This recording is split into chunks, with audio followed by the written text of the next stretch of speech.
স্বাধীনতার পরে যে অর্ধ শতাব্দীর বেশি সময় আমরা পার করেছি, এই সময়টাতে আমরা দেখেছি যখন এই সরকারের রদবদল ঘটে, একটা সরকার যায় আরেকটা সরকার আসে, তখন স্বাধীনতার ইতিহাস চেঞ্জ হয়ে যায়, স্বাধীনতার ঘোষক চেঞ্জ হয়ে যায়, এমনকি শহীদের সংখ্যা কত ছিল সেটাও চেঞ্জ হয়ে যায়।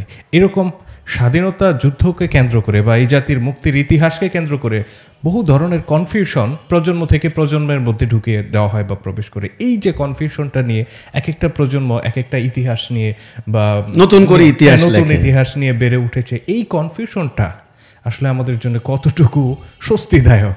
আর এটা না, একটা জাতির উন্নতি অগ্রগতির ক্ষেত্রে কনফিউশন, দ্বিধা, দ্বন্দ্ব, সংকোচ, সন্দেহ, এটা ভয়ঙ্কর বিপজ্জনক। ওই জাতি জন্মের ইতিহাস না, জন্মের ইতিহাস, রাইট। এটা কোনোদিনও একটা জাতি মাথা উঁচু করে দাঁড়াইতে পারে না। দুর্ভাগ্যজনক ব্যাপার হচ্ছে, অত্যন্ত বেদনাদায়ক ব্যাপার হচ্ছে, আমরা এই পর্যন্ত আমাদের জেনারেশন টু জেনারেশন এই ধরনের সংকটের মধ্য দিয়ে আমরা যাচ্ছি। কন্ট্রোভার্সি প্রত্যেকটা ব্যাপারে আমরা একটা জায়গায় আসতে পারতেছি না। জাতির পিতা কে হবে? একদল আমাদের শিক্ষা প্রতিষ্ঠানে, আলোচনায়, সকল জায়গায় জাতির পিতা বঙ্গবন্ধু শেখ মুজিবুর রহমান। আরেক আমাদের ইসলামী যারা আমরা মুসলমান, আমাদের জাতির পিতা ইব্রাহিম আলাইহিস সালাম। দেখেন, যারা আওয়ামী লীগ করতো তারাও কিন্তু মুসলমান দাবি করতো। ওটা তাহলে দেখেন, আমার মনে আছে একটা মিটিংয়ের মধ্যে একবার আমি এমনি, মিটিংটার সাবজেক্ট অন্যরকম, মানে আওয়ামী লীগের নেতৃবৃন্দ ছিলেন উপস্থিত, জাতির পিতা শব্দটি আমি বলি নাই। ওটা আসলে আলোচনায় আসে নাই আওয়ামী লীগের, ওটা কিন্তু কোনো দলীয় রাজনৈতিক বক্তব্য না, ওটা হচ্ছে অন্য একটা শিক্ষামূলক আলোচনার ব্যাপার-স্যাপার। মানে বঙ্গবন্ধুকে না, আমি বঙ্গবন্ধু শেখ মুজিবুর রহমান এইটাই বলছিলাম। সাথে সাথে মঞ্চ থেকে আমার বক্তব্যের মধ্যে প্রতিবাদ করা হলো যে আপনি জাতির পিতা বললেন না কেন? তো এখন ঘটনা হচ্ছে কি, এই একটা কনফিউশন, জাতির পিতা কে হবে? জাতির পিতা শেখ মুজিবুর রহমান নাকি ইব্রাহিম আলাইহিস সালাম? দেখেন, এই একটা। দ্বিতীয় কথা, এখন তো বলা হচ্ছে জাতির পিতা কয়জন হবে, একজন না, কয়জন হবে? হ্যাঁ, দেখেন, এখন তো অনেকে বলতেছে কায়েদে আজম মোহাম্মদ আলী জিন্নাহ পাকিস্তানের জাতির পিতা, ওই যে 47-এর আগের ইতিহাস টানলে যাও, এটা একটা আপনি কিন্তু কন্ট্রোভার্সিগুলো বলতেছি একটা। দ্বিতীয়ত, 71 সালে জীবন দিয়েছে, মানে শহীদ এটাকে বলা হয়, কতজন?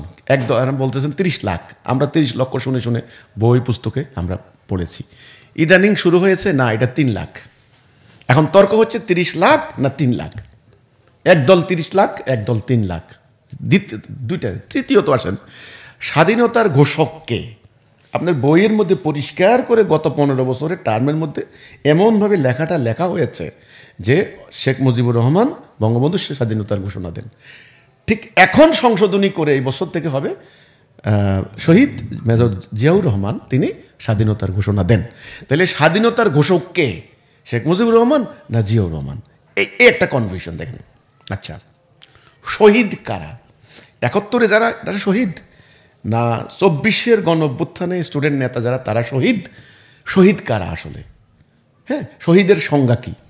নাকি 47-এ যারা জীবন তারা শহীদটা কে? এটা নিয়ে কেউ বলে এরা শহীদ, কেউ বলে ওরা শহীদ। এদেরকে শহীদ মানে না, ওরা ওদেরকে শহীদ মানে না। তো আপনি দেখেন, আমি এইভাবে বলতে গেলে প্রচুর, বাঙালি না বাংলাদেশি, এটা বুদ্ধিজীবী লেভেলে, এটা সাধারণ আমাদের গ্রামগঞ্জ এটা বুঝে না মানুষ। বিশ্ববিদ্যালয়, ঢাকা বিশ্ববিদ্যালয়ের বুদ্ধিজীবী লেভেলে তো এটা নিয়ে একসময় 90-এর আমরা যখন গণ আন্দোলন করি, ওই টাইমে ওরে বাবারে, আমরা কি বাঙালি না বাংলাদেশি? যারা জাতীয়তাবাদী আন্দোলনে করেন, বিএনপি ঘরানা, এনারা হচ্ছে বাংলাদেশি জাতীয়তাবাদী। আমাদের জাতিসত্তার পরিচয় আমরা বাংলাদেশি। ঠিক বাম বা আওয়ামী লীগের যারা আছেন ওই লাইনে, ওনারা বলছেন না আমরা বাঙালি। তাহলে আমাদের কন্ট্রোভার্সিটা দীর্ঘদিন চলেছে, আমরা বাঙালি না বাংলাদেশি। আবার আমরা কি আগে মুসলমান না আগে বাঙালি? একদল কয় না আগে আমরা মুসলমান তারপরে বাঙালি, আর দল কয় না আগে আমরা বাঙালি তারপরে মুসলমান। তো এই যে দ্বন্দ্বগুলি দুর্ভাগ্যজনক। শহীদের সংজ্ঞা কি হবে? এই যে 71 সালে কতজন আসলে শহীদ হয়েছেন, জাতির পিতা কে, তারপরে স্বাধীনতার ঘোষক কে, জাতীয় সঙ্গীতের কি হবে, জাতীয় পতাকা কি হবে, অর্থাৎ কোনোটা ব্যাপারে আমি দেখলাম যে সম্মিলিতভাবে সিদ্ধান্ত নিয়ে এককভাবে আজ পর্যন্ত নাই। এই কন্ট্রোভার্সির মধ্যে দ্বন্দ্ব দ্বিধা সংকোচের মধ্য দিয়ে আমাদের জেনারেশন টু জেনারেশন চলছে। ইসলামে এই জন্য ইসলামের দৃষ্টিভঙ্গি থেকে দেখেন, ইসলামে বলা হয়েছে মানদণ্ড হবেন আল্লাহ। ফুরকান, কোরআনের আরেকটা নাম হচ্ছে ফুরকান। ফুরকান মানে হচ্ছে ন্যায় অন্যায়ের মানদণ্ড। ফুরকান, হ্যাঁ, সূরা বাইয়িনা যখন নাজেল হলো, সূরা বাইয়িনা, তখন কিন্তু জিনিসটা পরিষ্কার যে আসলে ন্যায় অন্যায়ের মানদণ্ড কোনটা হবে। ফুরকান মানে হলো ন্যায় অন্যায় মানদণ্ড, কোরআন। আল্লাহ যেটাকে বলেছেন সেটাই হবে সত্য, হক। এই মানদণ্ড যদি আমরা আসি তবে কোনো কন্ট্রোভার্সি থাকে না। মানদণ্ড ধরতে হবে আল্লাহকে। আল্লাহ বলেছেন যারা আমার রাস্তায় শহীদ হয়, যারা আমার রাস্তায় জীবন দেয়, তাদেরকে তোমরা মৃত বলো না, তারা জীবিত। তাহলে শহীদ হবে কারা? ফি সাবিলিল্লাহ, যারা আল্লাহর জন্য জীবন দিয়েছে। এই সংজ্ঞার মধ্যে যদি আমরা থাকতে পারি তবে কোনো কন্ট্রোভার্সি হবে না, দ্বন্দ্ব হবে না। এটা আপনি জানেন যে ইসলামের মধ্যে সন্দেহ করা হলো মুনাফিকি, যে মনের ভিতরে যে কোনো ব্যাপারে এটা ঠিক কি ঠিক না, এটা রাইট কি রং, এটা করব কি করব না, এটার নাম হলো যে দ্বিধা, সংকোচ, এটার নাম হলো মুনাফিকি। এই সংকোচ নিয়ে ঈমান হয় না, ঈমান হয় না। এই জন্য মোমেনের সংজ্ঞার মধ্যে বলা আছে সুম্মা লাম ইয়ারতাবু, আল্লাহ এবং তার রাসূলের প্রতি ঈমান আনবে এবং এটার উপরে দৃঢ় থাকবে, কায়েম থাকবে। তার পূর্ণ আস্থা ও বিশ্বাস হবে যে হ্যাঁ, আল্লাহ সত্য, হক, রাসূল হক, আল্লাহর হুকুম আমাদের জন্য কল্যাণময়। যেটাকে তিনি এটা বলেছেন সত্য সত্য, যেটা মিথ্যা মিথ্যা। এই যে সুম্মা লাম ইয়ারতাবু, এত বিনাম থাকা, কায়েম থাকা, হ্যাঁ, কায়েম থাকা মানে আল্লাহর বিধানের উপরে। তো এই জন্য ইসলামের মধ্যে সন্দেহের কোনো জায়গা নাই। মোমেনদের একটা জাতি সন্দেহের ঊর্ধ্বে হবে, প্রত্যেকটা ব্যাপারে প্রিসাইজড করা হবে, প্রত্যেকটা ব্যাপারে পূর্ব সিদ্ধান্ত হবে, প্রত্যেকটা ব্যাপারে ডিসিশন হয়ে যাবে যে এটা এটা এটা, কনফিউশন না। দুর্ভাগ্যজনক আমাদের এই জাতিটা আজকে এখন পর্যন্ত কনফিউশনের মধ্যে দিয়ে, এই যে গত 15 বছরে কোটি কোটি টাকা খরচ করে বইগুলোকে ছাপানো হয়েছে, কত হাজার হাজার লক্ষ লক্ষ স্টুডেন্ট একটা ন্যারেটিভ, একটা ব্যাখ্যা মুখস্থ করে তারা বেরিয়েছে। অনেকে এখন দাবি করছেন তাহলে আমাদেরকে মার্ক 1 নাম্বার কম দেওয়া হয়েছিল, আমরা বলেছিলাম 30 লক্ষ শহীদ হয়েছে, এখন বলে 3 লক্ষ, তাহলে আমাদেরকে নাম্বার কাটা হলো, আমরা ভুল করি নাই। অনেকে কিন্তু এগুলো বলে। তো এই যে কনফিউশন, আমাদের জাতিসত্তার পরিচয় কি, আমরা বাঙালি না বাংলাদেশ, জাতির পিতা কে, কথাটা খেয়াল করেন। তারপরে শহীদ কারা, 24-এর গণ অভ্যুত্থানে তারা মারা গেছে শহীদ না, 71 সালে মারা গেছে তারা শহীদ। এখন বিএনপি আন্দোলন করতে গিয়ে যারা মারা যায়, বিএনপির দাবি এনারা শহীদ। আওয়ামী লীগের দলে যারা মারা যায়, আওয়ামী লীগ বলে এনারা শহীদ। জামাত চরমোনাই এরা যারা আন্দোলন করে, ধর্মীয় আন্দোলন, এরা বলে এনাদের দলে যারা মারা যায় এরা বলে শহীদ। আসলে শহীদকে আমি মনে করি এটা নিয়ে কনফিউশন থাকার দরকার নাই। সত্যিকার অর্থে আসতে হবে, মানদণ্ড হবে আল্লাহ। কে? আল্লাহ। আল্লাহ যেটাকে সত্য বলেছেন সত্য। এই তাওহীদের এই মানদণ্ডে না আসা পর্যন্ত এই কনফিউশনের মধ্য দিয়ে যেতেই হবে। এই সরকার আসবে, নতুন করে ইতিহাস রচিত হবে, আরেক সরকার আসবে, আবার নতুন ইতিহাস রচিত হবে। সেজন্যই আমরা বলি এই কনফিউশন দূর হবে না, দ্বিধা দ্বন্দ্ব দূর হবে না, যতক্ষণ না আমরা আমাদের চলার ক্ষেত্রে ন্যায় অন্যায়ের মানদণ্ড হিসাবে আমরা আল্লাহর বিধানকে না নেব। যদি আমরা আল্লাহর বিধানকে নেই তাহলে দেখবেন এই সমস্ত সংকট দূর হয়ে যাবে, একদম সমস্ত সংকট দূর হয়ে যাবে।